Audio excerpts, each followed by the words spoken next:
Olá de novo, meus queridos! Pensaram que eu não ia voltar, né? Bom, bem-vindos a mais uma semana de Debaterror. Eu sou o Bruno Santana e vamos começar a fazer uma coisa diferente agora no Debaterror. Dani está nos corres dela, ah, não temos muitos convidados especiais também, então decidi. Vou começar a atacar o Debaterror sozinho. Vamos ver como é que isso vai rolar. Eu estou um pouco nervoso com isso, mas tudo bem, porque eu sou um jornalista formado, com mestrado. Fiz até roteirinho pra gente seguir. Então, eu espero que vocês aproveitem esse novo formato do Debaterror.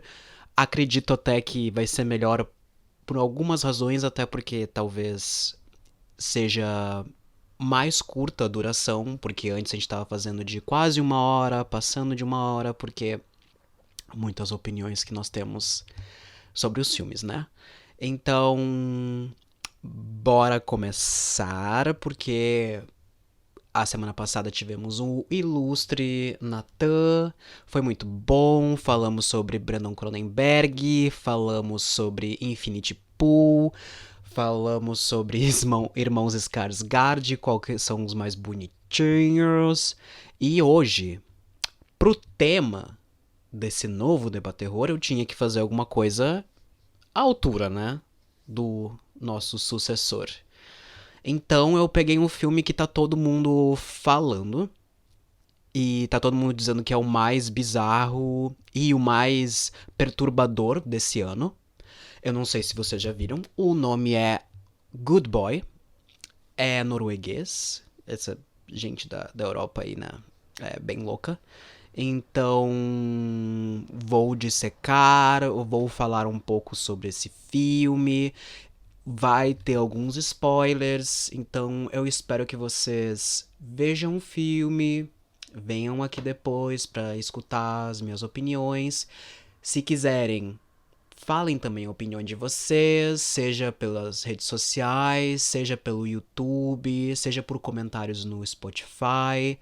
O importante é que vocês falem e me falem se esse formato aqui tá agradando vocês, se eu não tô sendo muito chato, cara. eu tô começando, viu?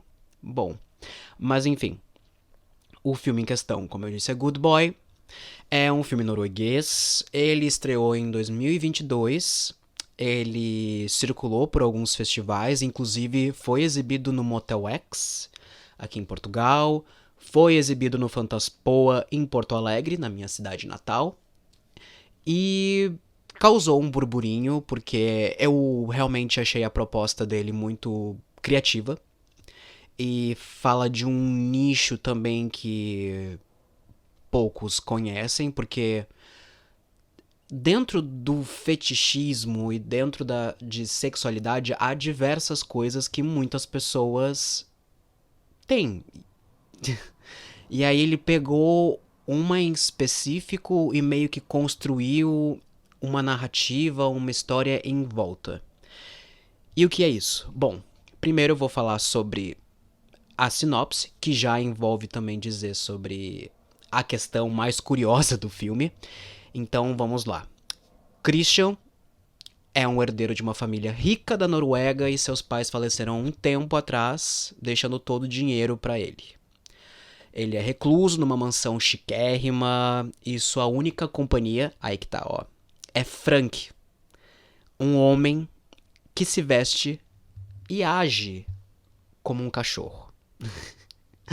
Os dois vivem pacificamente. O Frank, ele realmente é o cãozinho de estimação do Christian, sabe? Eles vivem perfeitamente, fazendo carinho, o Christian alimentando ele. E é isso. O Frank meio que não é um humano. Ele quer ser como um cachorro. Pelo menos na primeira parte do filme. Bom, mas aí a dinâmica dos dois vai mudar, porque o Christian conhece pelo Tinder. Eu achei até essa característica também bem inusitada, porque às vezes num filme a gente não coloca marcas em específicas, a não ser que estejam patrocinando o filme, e até do Tinder, sabe? Às vezes a gente coloca só um aplicativo genérico de encontro. Não, mas foi pelo Tinder.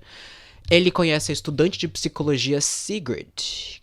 E eles se dão muito bem, vão para um encontro, ela dorme lá. E no dia seguinte ela conhece o Frank.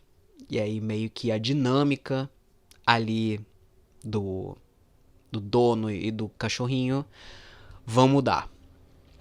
Bom, tem muitas pessoas que estão falando que esse filme é o mais perturbador do ano, como eu disse anteriormente. E eu diria que ele não é nem perturbador, nem o mais bizarro, porque a temática dele, por envolver uma questão de um fetiche muito específico, que é o pet play, que é a pessoa gostar de agir como um cachorro, mas às vezes não é só um cachorro, mas agir como um animal de estimação com o seu parceiro, é inusitada, realmente, sabe? E criar um filme com uma história envolvendo isso é massa. Só que conforme o filme vai indo, tu vê que não é algo sexual. Que o Frank tá ali não pra um fetiche, mas conforme vai indo a trama, a Sigrid vai realmente tentando investir no relacionamento com o Christian, e pelo jeito o Frank é uma grande parte da vida do Christian. Então a gente vai percebendo junto com ela que na verdade o Frank era um amigo de infância do Christian e que sofreu algumas desilusões, muitas coisas que mexeram e traumatizaram a vida dele. A gente pode se relacionar muito bem com isso com ele, né? E ele não quer mais ser humano. Ele quer deixar esse papel social e quer ficar como cachorro. E ele se entende como cachorro. E isso até eu achei legal, mas ao mesmo tempo dispa um pouco dessa questão que todo mundo pensou que ia abordar, sabe? E outra coisa também que eu queria abordar é que. Desculpa, tava pegando o carregador aqui do meu notebook. Mas a questão que eu queria comentar é que é um filme de terror, de suspense, que mescla um pouco filme de romance. E isso não é muita novidade. Até acho que 2 anos atrás teve o filme Flash, que teve como protagonista a atriz do Normal People, daquela série, que começa o filme muito bem, de duas pessoas se conhecendo e tendo um romance e tal, e a gente achando, o espectador achando que tudo ia muito bem, até que desanda um negócio feio, sabe? E esses dois filmes, inclusive, têm não só essas características em comum, como o, a coisa que vai fazer a trama ir mesmo pra degringolagem, sabe? Porque conforme a Sigrid vai conhecendo o Christian, ok, eles têm encontros na casa do Christian, começam a ter jantares, dormem juntos e tal.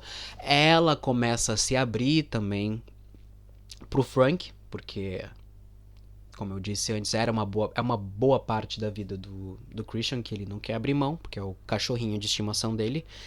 E aí, como em Flash, Good Boy, a degringolação começa quando o Christian chama ela pra passar um final de semana, não sei se é um final de semana, acho que é um final de semana numa casa de campo dele isolada. Aí a merda vai acontecer. Bom, até aí o filme é bem intrigante, com essa discussão de a gente tá gostando de uma pessoa, a gente consegue sabe, fazer essas exceções ou abrir a nossa mente pra aceitar certas coisas da pessoa que não são normais, querendo ou não, ter uma pessoa vestida de cachorro dentro de casa e tratar isso como normal, né? É um pouquinho difícil de aceitar. Até porque muitos podem achar, como eu disse antes, que vai pro fetichismo, mas não é o caso aqui. E uma outra questão também é que se dependesse da Sigrid também no começo, quando ela tem o primeiro contato com o Frank, ela ia cortar as relações ali, porque aquilo ali pelo jeito parecia demais pra ela. Só que ela foi conversar com a amiga dela do dormitório, que pelo jeito ela se conhece há bastante tempo e tal. Ela fala sobre essa situação e também mostra o cara com quem o Christian, né? E aí a guria fala: Tu tá saindo com um milionário? Ele é famosíssimo aqui, a família dele é milionária. E aí ela. Ele. Ele tem um cara vestido de cachorro em casa. E ela. E daí? Todo mundo é doido, né, gente? E tu vai sacrificar a possibilidade de ser rica por causa de uma mera excentricidade da pessoa. E aí, essa fala da amiga dela, tu fica. Te coloca nesse dilema ético. A gente abriria mão de algumas coisas nossas ou tentar aceitar meio que coisas fora do comum por uma um relacionamento que vai dar algum benefício econômico pra ti, financeiro no caso. Eu não sei se eu abriria a mão pra. Bom, se também que pessoa rica queria me querer também. Mas é uma questão isso, eu achei bem elaborada pelo filme. Que assim, ela se coloca nessa situação, aceitando essa situação por causa de um benefício financeiro, mas também o Christian é um gostosinho também. E bonitinho. Os dois protagonistas são muito bonitos, e aí conforme a trama vai se desenrolando, a gente vai mudando a, a como a gente vê os dois, a beleza. Eu achei isso muito legal. E achei essa questão de como tratamos um assunto só porque nos beneficia financeiramente. Achei isso legal. Outra coisa também, mais relacionada à técnica, à parte técnica do filme, é que esses filmes europeus, faz algum tempo, eles têm uma pegada mais realista. E eu acho que é um pouco do Dogma 96, que vem ali do Lars von Trier, que foi popularizado, mas vem de antes isso, que é a câmera se movendo junto com o personagem, mesmo como se fosse o espectador ali, sabe, colado, assistindo cada detalhe, sabe? A câmera treme em alguns momentos, ela não tá 100% centrada, bem definida, bem, sabe? É realmente para colocar o espectador ali dentro do filme. Isso é um quesito positivo, até porque aquela situação é meio esdrúxula, só que com essas questões técnicas de filmagem e de enquadramento deixa a gente mais imerso, sabe? Deixa a gente com uma questão real e de imprevisto, de improvável, de não saber o que vai acontecer na próxima cena, no próximo desfecho. Eu achei isso muito bom. Falando, depois de falar todas essas coisas boas, eu tenho que acrescentar também, não é um filme perfeito. Não é, e acho que agora que eu vou entrar nos spoilers, porque eu vou desenrolar algumas coisas aqui, eu vou ter que falar de algumas coisas que eu não gostei também. Mas no na visão geral, eu achei um filme interessante, mas não achei tudo isso que as pessoas estão falando. Bom, é isso. Como a Sigrid tenta investir nesse relacionamento com o Christian, ela começa a aceitar também o Frank, eles até têm alguns momentinhos ali de ela fazendo carinho nele, falando com ele, e nunca como se direcionando como uma pessoa, mas sim como um cachorrinho, sabe? Ela começa também a entender o Frank como um cachorro. E aí o Christian, uma hora, faz um convite pra ela pra irem pra uma casa de campo isolada de todo mundo. Isso não dá boa coisa, gente. Isso não dá boa coisa em filme algum, nem na realidade. Juro. E ainda por cima ela topa. Ela topa ir pra lá, junto com o Frank. Chegando lá, no primeiro jantar que eles têm, ela tem um. Como qualquer pessoa, ela tem o hábito de ficar mexendo no celular pra ver qualquer merda, sabe? E aí o Christian propõe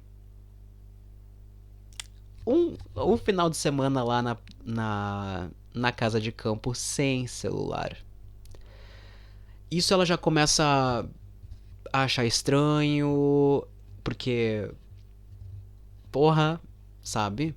E ela começa a notar também, e o espectador também começa a notar alguns comportamentos de dominância, dominador, controlador do Christian. E também a gente vai começando a encaixar, porque como ele é uma pessoa sozinha, que não trabalha, então ele é meio disciplinado no sentido de ele se exercita todo dia, tem a horinha de pra tudo, cozinha muito bem, sabe? Então, mesmo dá pra ver que ele é uma pessoa muito disciplinada e controladora. Aí que a porca começa a torcer no filme. Porque esse comportamento dele começa a se intensificar com ele sozinho lá. E vem meio que a primeira. A primeira. Não o primeiro desfecho, mas a primeira virada no enredo. Que com esse meio que conflito. Não conflito, mas a Sigrid começando a perceber essas pequenas atitudes. De repente, o Frank quebra aquele personagem de cachorro, abre a máscara dele e fala diretamente com ela, dizendo: a gente precisa sair daqui porque esse homem é doido. Esse homem é doido. E isso, na hora, eu até soltei um grito. Porque ali eu já tava imerso, pensando que realmente ele é um. Ele é um cachorro. E eu tava achando que o filme ia se desenrolar e a parte de terror ia envolver o Frank, mas o Frank como cachorro atacando a Sigrid, ou atacando os dois, sabe? Tendo algum colapso nervoso, psicótico de alguém que. Mas aí começamos a entender que Frank é daquele jeito porque Christian faz ele ser. E o domina em todos os quesitos pra ele ser o cachorrinho dele. E aí, minha gente, aí que o filme começa. Mas é isso. As questões que fazem o filme não ir pra frente, sabe? Ele começa a ser muito convencional depois que essa primeira virada acontece. Então, o que podia ser algo bem intrincado, fora do convencional, vira um filme meio de psicopata, sabe? E de relacionamento tóxico, controlador. E eu acho que o desfecho ficou meio a desejar, sabe? E também algumas atitudes da Sigrid também são burríssimas, sabe? A gente, obviamente, passa um pano, porque às vezes em alguns personagens a gente se compadece deles, a gente cria uma conexão. A Sigrid, Eu achei a atuação dela muito boa. A atriz é muito expressiva, dá pra gente se conectar com ela, sabe? Mas tem algumas atitudes dela que tu fica, filha, tu podia ter se salvado. Que merda. O que tu fez, filha? Mas o filme cai muito nessa convenção, sabe? E tem um desfecho meio. Eu não diria que até o desfecho é algo convencional, mas também não é satisfatório, sabe? Não. Foi. É meio. O desfecho é meio decepcionante.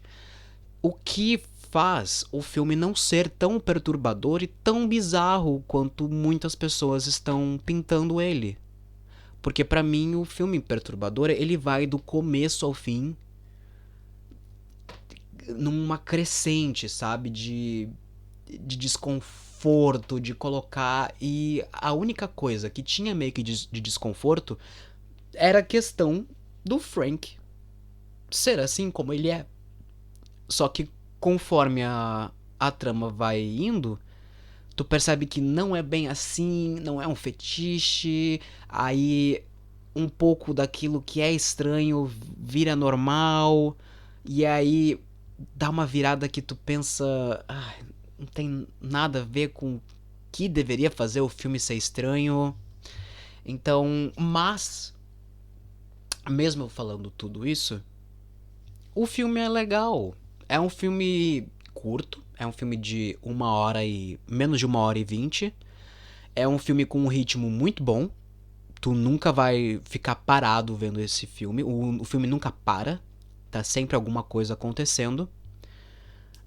Tem esse fator de estranhamento, que conforme a trama vai indo não é tanto de estranhamento, mas é um filme que muda um pouco o convencional das histórias.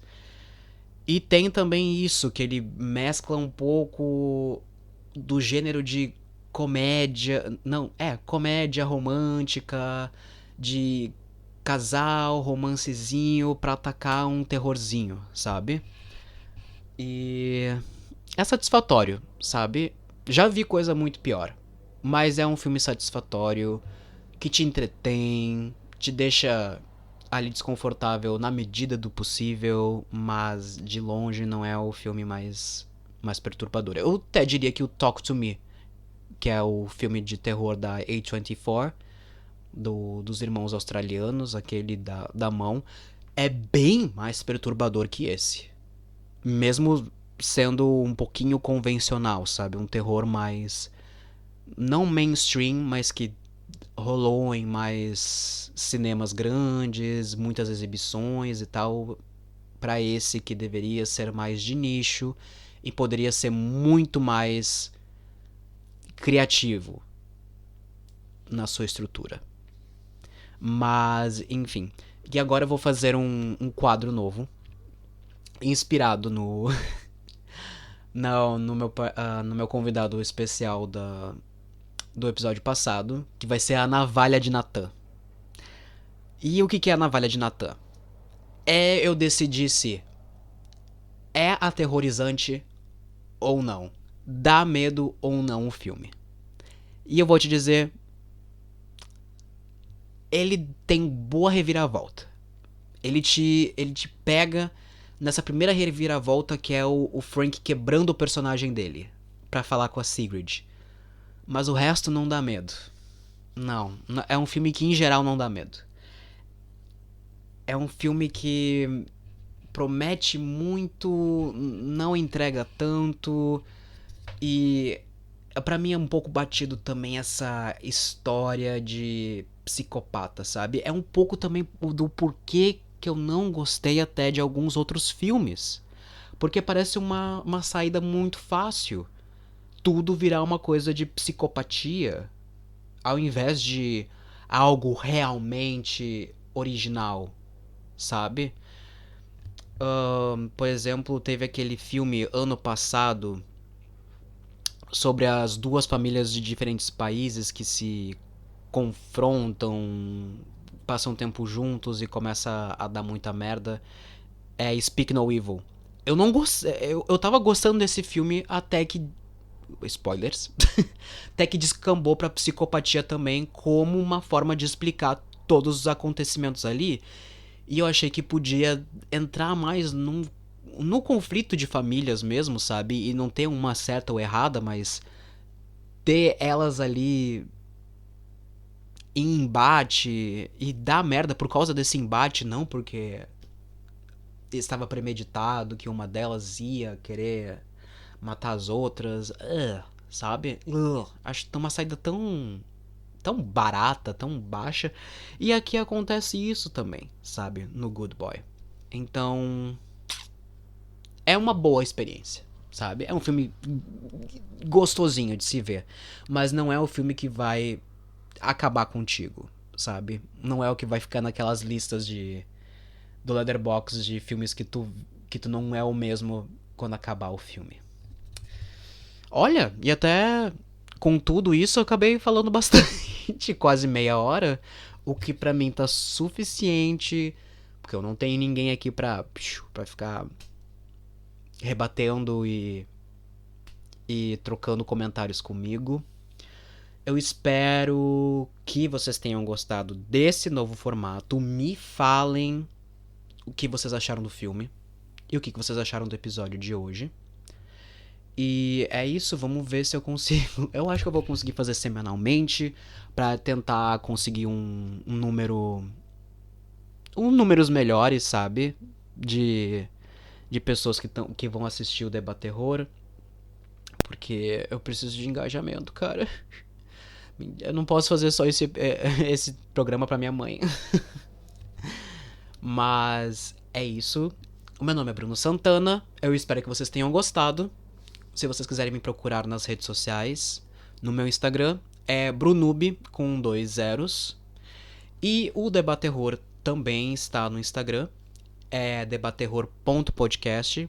Podem seguir lá. Podem procurar a gente no Spotify e também no YouTube. Debaterror Podcast. E é isso. Ok. Foi bom até. Foi uma terapia. Acho que eu vou começar a fazer isso só. Não só com filmes, mas eu vou começar a desabafar um pouco da minha vida pra vocês. Foi relaxante até. É isso. Até o próximo episódio. Tchau!